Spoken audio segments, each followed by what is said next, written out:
Honorable Speaker, thank you for this opportunity. Honorable Speaker, when the Honorable Ekomas Mutuse, the member for Kibwezi West, approached me with the impeachment motion, Honorable Speaker, I took some time not just to go through the grounds that he had stipulated for the impeachment of the Deputy President, but also to reflect on what Honorable Mutuse was asking me, not just as a member of parliament for Kikuyu and leader of majority party in this house to do, but also took time to reflect and ask the Almighty God to guide me and give me wisdom to do the right thing. Honorable Speaker, I pray to God that the Almighty God may give me wisdom to do that which is right. And not just what is right, Honorable Speaker, but also what is just. Just to the outgoing Deputy President of the Republic of Kenya, but also just, more importantly, just to the people of Kenya who turned out in their numbers in 2022 to vote in a government that they believed would create cohesion and unity and offer them opportunities to excel and prosper as a people. Honorable Speaker, as I prayed for wisdom, I was also conscious that what is right is not always easy. And what is right is not always popular. And being a son of the mountain, representing people of the Mount Kenya region, Honorable Speaker, it was clear to me that what may be popular today may not be right. And that is why I asked God to give me the wisdom to do that what is right, Honorable Speaker. And I am here today to do what is right for the people of Kenya. I am here to do what is right, not just for the people of Mount Kenya. I am here to do what is right for the greater good of the Republic of Kenya, Honorable Speaker. And that is why I rise to support this impeachment motion, Honorable Speaker. Honorable Speaker, having listened to Honorable Mutuse and all the grounds, and having looked at the Constitution, Honorable Speaker, and I would beg for us to look at Article 150 on the removal of a Deputy President, the reasons as to why you may remove a Deputy President from office. The first one is on the ground of physical or mental incapacity to perform the functions of that office. We have no capacity to determine the physical and mental capacity of the Deputy President, Gachagua. But on impeachment as a second ground, the first ground is on the ground of a gross violation of a provision of this Constitution or any other law. The question that begs is whether one Rigathi Geoffrey Gachagua has contravened or has grossly violated one provision of our Constitution. And I think the Honorable Ekomas Mutuse was able to demonstrate this morning that Rigathi Gachagua has violated not one, but over 8 provisions of our Constitution, which I agree with the Honorable Mutuse. And for that reason, Rigathi Gachagua ought and must be impeached today. The second ground, Honorable Speaker, is where there are serious reasons. And Senior Counsel Otiende Amolo went to great length this morning to explain what serious, when you believe there are serious reasons that the Deputy President has committed a crime under national or international law.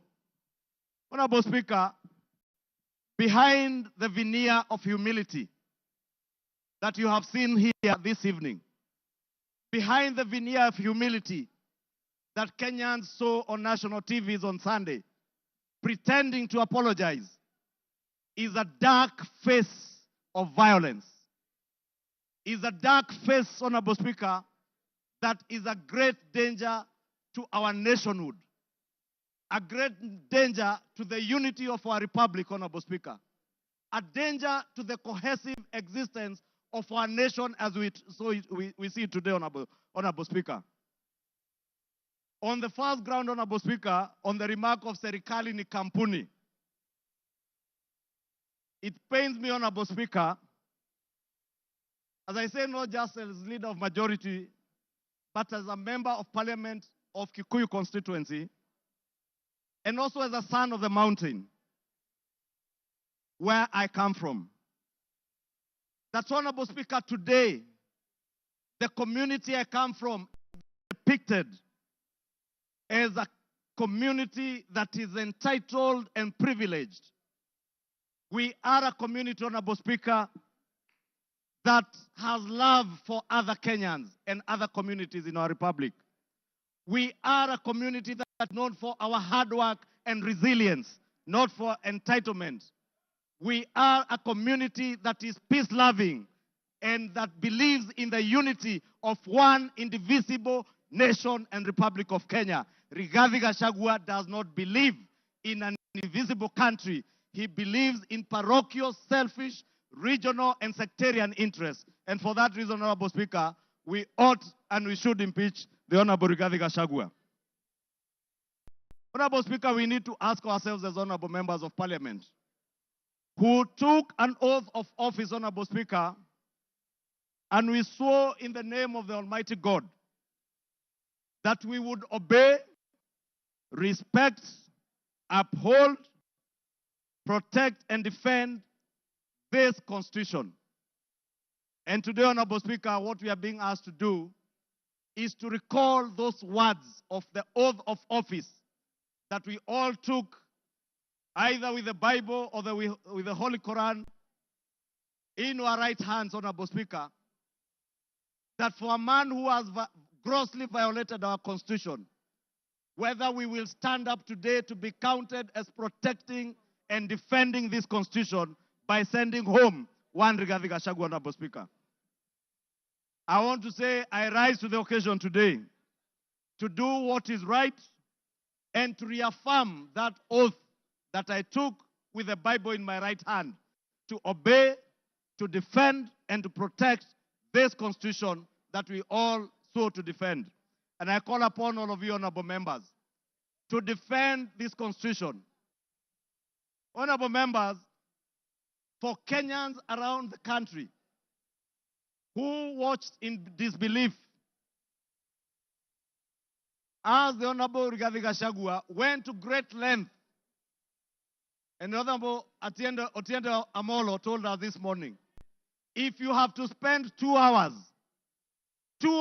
on national TV to defend corruption and tell the world how you are not corrupt, you are definitely corrupt. Honorable Speaker,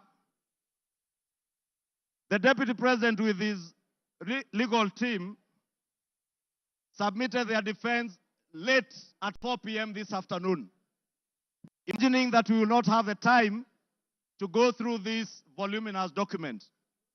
If you go through what Rigathi Gachagua was telling you here, on Olive Garden Hotel, he claims that this hotel was sold by executors to a third party. Honorable Speaker, if you peruse through the documents, the third party that is said to have bought this hotel, Honorable Speaker, and allow me, Honorable Speaker, first to tell you that the joint executors of will of the late Governor Nderitu Gachagua were Rigathi Gachagua, Advocate Njoroge Regeru, and one Mr. Mwai, who was said to have been his great friend, Mwai Madenge.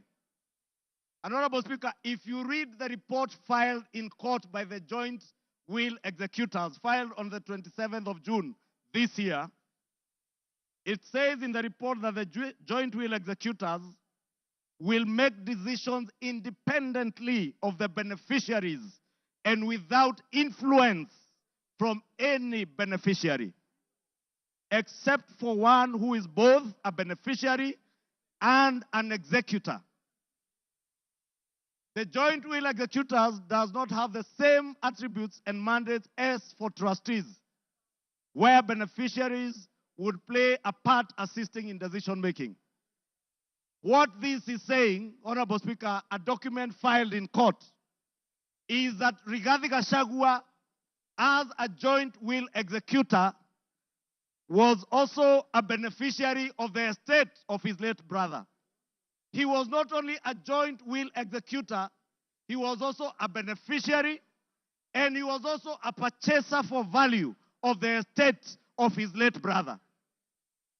Olive Gardens is said to have been sold to one gentleman that many of us know, the Honorable Gishimu Givenji, the member for Gishugu, will tell you that the gentleman who is listed here as a purchaser for value for Olive Gardens, one Peterson Jomo Mushira, was a candidate in Gishugu constituency. He is a direct proxy of one Rigathi Geoffrey Gachagua. And Honorable Speaker, I must confess, and I am sorry to my friend Peterson because I know him. I just called him this afternoon when I saw this document. And I asked him whether TM Civil Engineering Limited is his company, and he confirmed to me it is indeed his company. I therefore want to tell you Olive Gardens was purchased through the proxy of Peterson Jomo Mushira with 0 shares and TM Civil Engineering Limited with 6,000 shares. Those who have visited the Annex House, the office of the Deputy President, know this Jomo is a permanent fixture in the office of the Deputy President, and therefore his direct proxy. Honorable Speaker, we are also told, Honorable Speaker, that these very hardworking young Kenyans, in the names of Keith Ikino Rigathi and Kevin Gachagua Rigathi, who are listed on the CR12 of the documents that were tabled this afternoon by Rigathi, are shareholders of Vipingo Beach Resort that owns the Vipingo property in Kilifi County, the one the Honorable Chonga was speaking about. Rigathi Gachagua told Kenyans on national TV that this property is still owned by the family and therefore is still part of the estate. Keith Ikino and Kevin Gachagua, his sons, were not joint will executors of the estate of Nderitu Gachagua.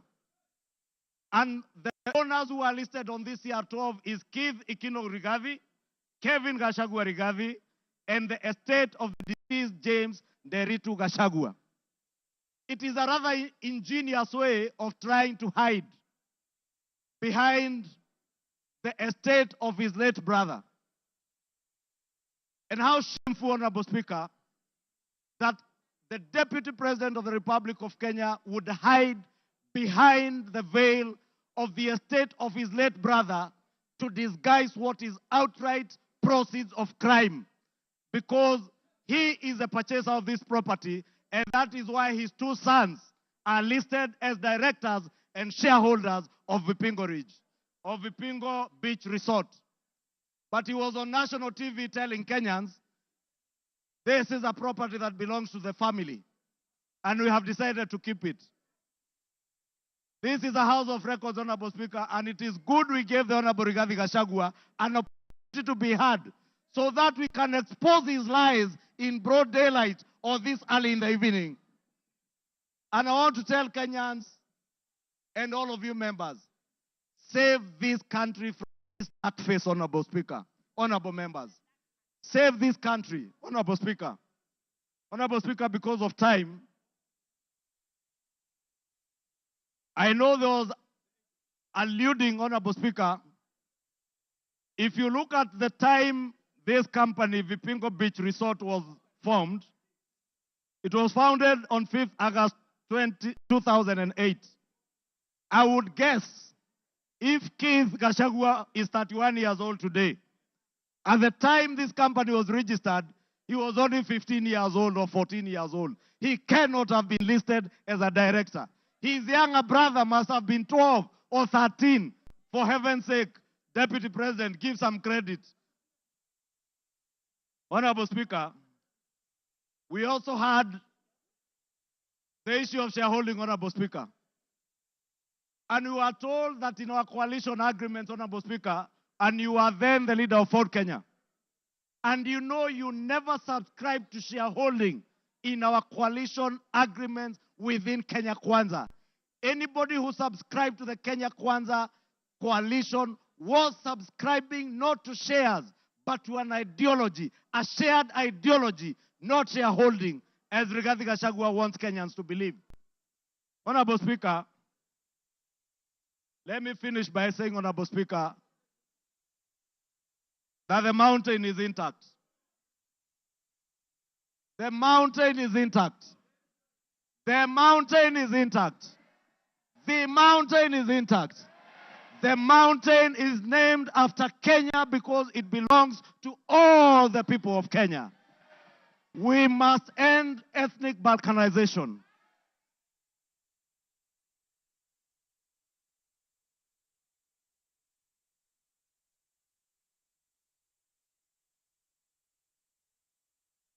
Give him another 2-3 minutes.